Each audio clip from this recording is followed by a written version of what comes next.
पिचकारी तोहरा के साली लेटाली भागना दे हो चरवा से घरी लहसुन होलिया में चोलिया साली हो रंग बजबरी बतन तू करबू बहाना साली भी जाए तोहर घरी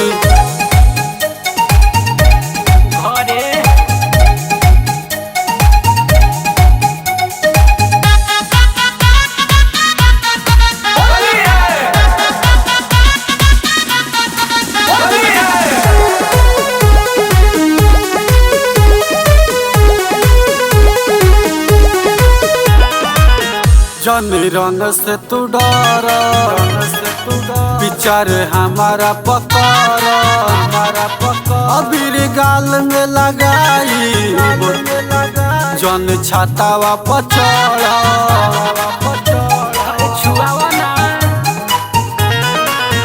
जनी रंग से तू डर विचार हमारा पकड़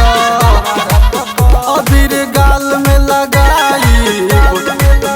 जन छातावा पचड़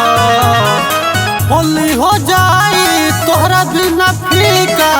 मान लो बतिया हमार काहे तू भागेलू कगर चल नहीं कवनो बहाना साली भी जाए तोहर घरी चल न कवनो बहाना साली भी जाए तोहर घरी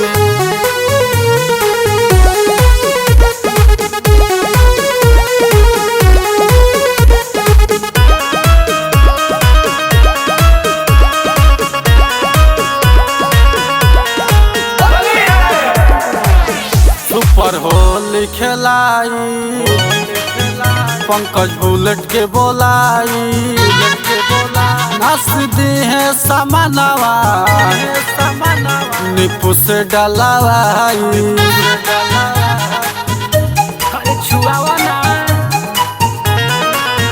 सुपर होली खेलाई पंकज बुलेट के बोलाई नस दी है समानवा निपु से डलावाई किनु जिते से बात कहले विशेष सुनो साफा बुझालू तू तलबरी चली न कवनो बहाना साली भी जाए तोहर घरी चली न कवनो बहाना आज